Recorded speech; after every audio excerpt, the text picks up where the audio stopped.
নমস্কার বন্ধুরা, welcome to green farming. দেখুন কত সুন্দর গাছে হিমসাগর আম ঝুলছে। এটাও হিমসাগর, এটাও হিমসাগর। এবার আমি আপনাদেরকে এই হিমসাগর আম কেন দেখাচ্ছি। এটা তো সিজনের গাছ, কিন্তু এর পাশে একটা গাছ আছে, দেখুন এর পাশেই গাছ।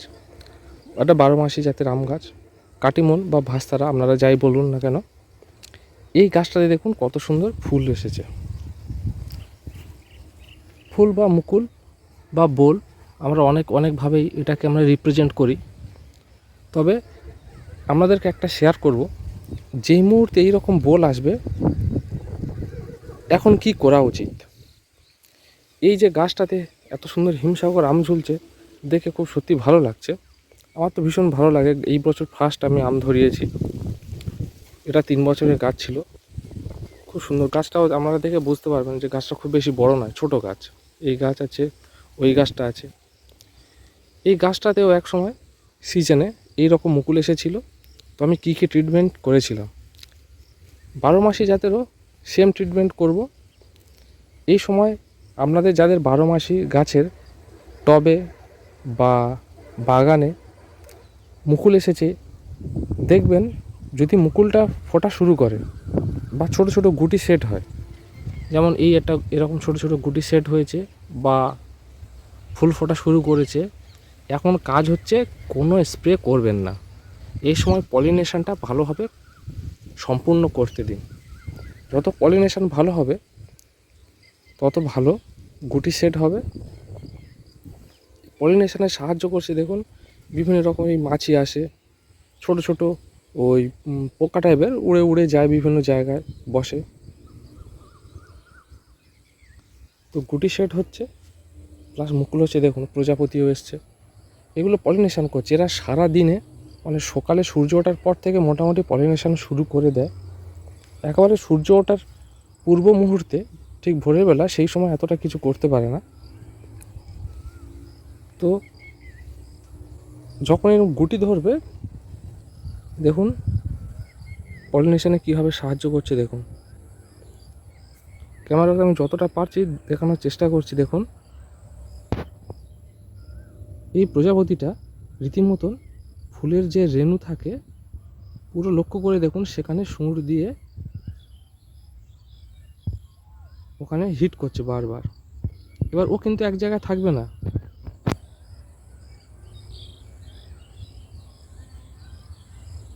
এ কিন্তু এক জায়গায় থাকবে না। যদি আমি তাড়িয়ে দিলাম, দেখুন অন্য অন্য ফুলে গিয়ে বসলো, আবার অন্য ফুলে যাবে। তো এই সময় একে যদি আমি স্প্রে করি, তাহলে এই মুকুলটা কিন্তু যে আমটাতেও বসেছিল, সেই পলিনেশনটা কিন্তু ধুয়ে যাবে, সেই রেণুটা কিন্তু নষ্ট হয়ে যাবে। সেই জন্য এই সময় দিনের বেলাতে একদম কোনো স্প্রে চলবে না বা না করাই ভালো। এই সময় বোরন হোক বা সাপ বা একতারা এই জাতীয় কোনো কিছু স্প্রে করবেন না। দেখুন অজস্র গুটি ধরেছে, ছোটো ছোটো ছোটো ছোটো অজস্র গুটি ধরেছে। আমি গুটি ধরার পূর্ব মুহূর্তে আপনাদেরকে ভিডিও করে দেখিয়েছিলাম যে আমি একতারা স্প্রে করেছিলাম, যখন একদম ইনিশিয়াল কন্ডিশানে। এখন ফুটে গেছে, এখন আমি কিচ্ছু করব না, শুধু একটু অপেক্ষা করব। দেখুন গুটিগুলো সেট হয়েছে, কত সুন্দর গুটি সেট হয়েছে। দেখুন এই গুটি সেট হয়েছে, এই গুটি সেট হয়েছে। এবারে এত যে গুটিতে ধরেছে, সমস্ত আম কিন্তু থাকবে না, ঝরে যাবে।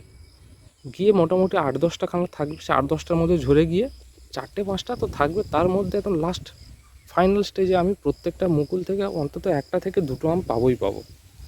তো এইভাবে গাছটাতে আমার অনেক মুকুল এসছে। এই গাছটাতে আমার 3 বছরের গাছ, গ্রোথ খুব একটা ভালো হয়নি, তবে গাছটা প্রচুর ঝাংড়া হয়ে গেছে। এই দিক থেকে আপনাদেরকে দেখাচ্ছি, প্রচুর ঝাংড়া হয়ে গেছে।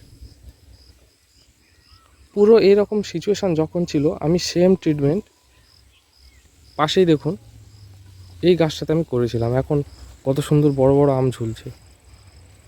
আমগুলো দেখতে খুব ভালো লাগে।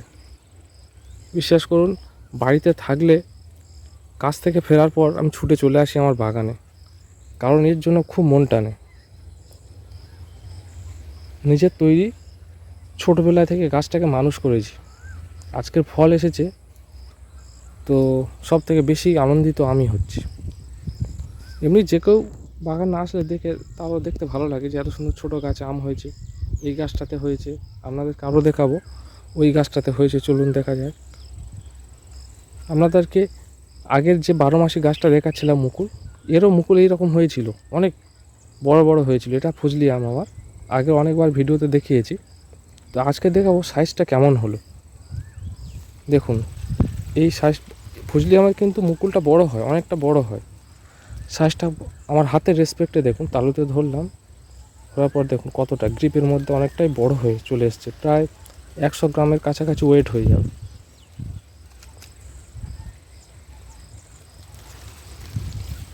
দেখুন ভারেতে পুরো ঝুলে গেছে গাছটাতে, আমটাতে। আরেকটা জিনিস গোড়াতে লক্ষ্য করে দেখুন, গোড়ায় কিন্তু খাবারটা আমি বেশি পরিমাণে ভালো দিয়েছি। পুরো গোবর আছে, খোল আছে, আর হিউমিক অ্যাসিড ব্যবহার করেছি।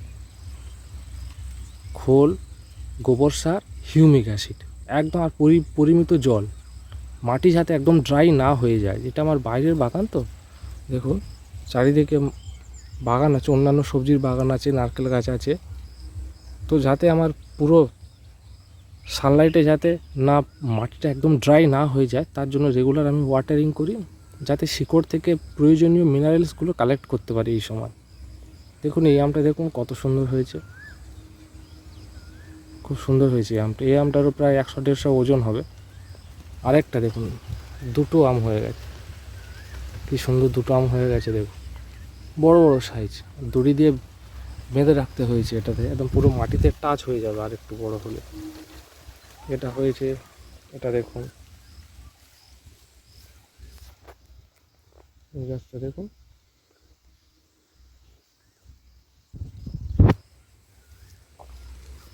আসলে গাছ আমাকে খুব মানসিক শান্তি দেয়।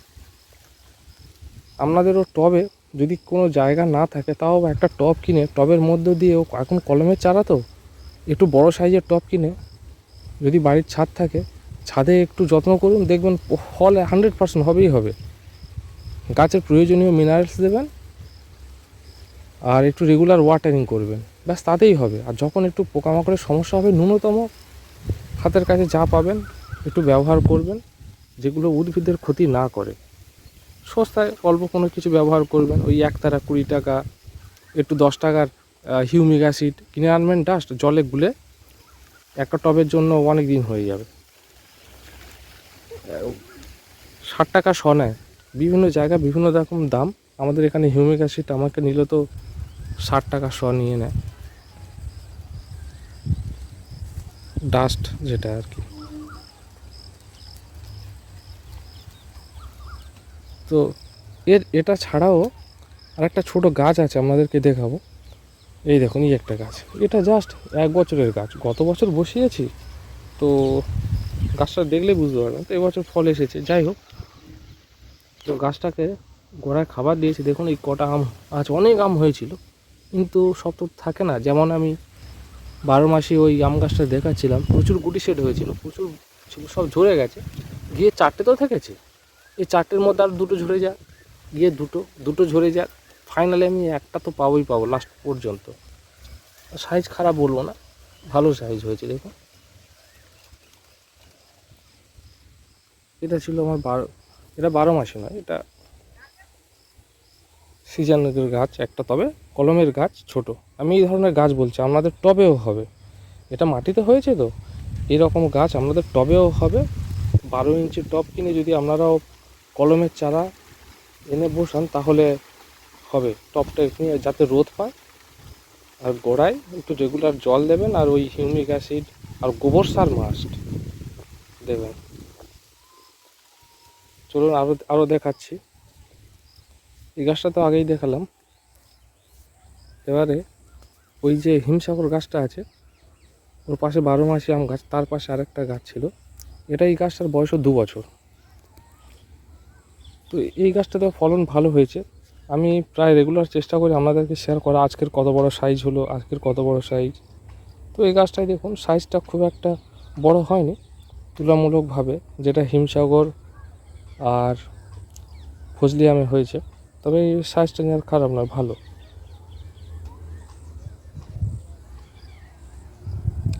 এই আমটা কি আম আমি ভুলে গেছি, এই মুহূর্তে মনে নেই। আপনারা যদি আমটাকে দেখে বলতে পারেন কমেন্টে আমাকে জানাবেন। আমটা এই রকম, আমটার পাতাটা আমি প্রথমে দেখে, পাতাটা লম্বা পাতা, আর আমটার ডিজাইন হচ্ছে এই রকম শেপে আছে।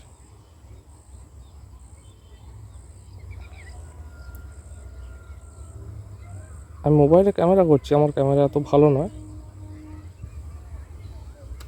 চেষ্টা করলাম দেখানোর। তো আমটাতে এই ধরেছে, দেখুন কত সুন্দর ধরেছে। একটা মুকুলে অনেকগুলো আম ধরেছিল, তার মধ্যে সব ঝরে গিয়ে ওই দুটো, এই মুকুলটায় একটা, এই কন্ডিশন হয় আর কি ফাইনালি। দেখুন এটাতে অনেকগুলো ধরেছে আর কি, 3টে, সেদিকে মাথায় একটা, এখন এই একটা ধরেছে গাছটাতে। তো প্রত্যেকটা গাছে আমার কিন্তু সেম ট্রিটমেন্ট আমি করেছিলাম। আপনাদেরকে এটাও দেখালাম, যতগুলো আমার গাছ ধরেছে আমার বাগানে, তো ট্রিটমেন্ট শুরুতে আমি এইভাবে করেছিলাম। আমার মতন আপনাদেরও যদি গাছে এই মুহূর্তে 12 মাসি গাছে মুকুল আসে, তাহলে সাবধান করে দিলাম, যখন গুটি সেট হবে, গুটির কন্ডিশান এই রকম অবস্থায় থাকবে। আগেও দেখাচ্ছিলাম, কোনো কিছু লিকুইড জাতীয় স্প্রে একদম করবেন না, যাতে পলিনেশনে কোনো ক্ষতি হয়। কিন্তু গোড়াতে মোটামুটি পরিমিত জল দেবেন, একটু মেনটেন করবেন। সকলেই সুস্থ থাকবেন, ভালো থাকবেন। আপনাদের প্রিয় বাগানকে সাজিয়ে তুলুন, প্রিয় গাছকে সাজিয়ে তুলুন। প্রচুর ফল ফুল হোক। সকলকে ধন্যবাদ।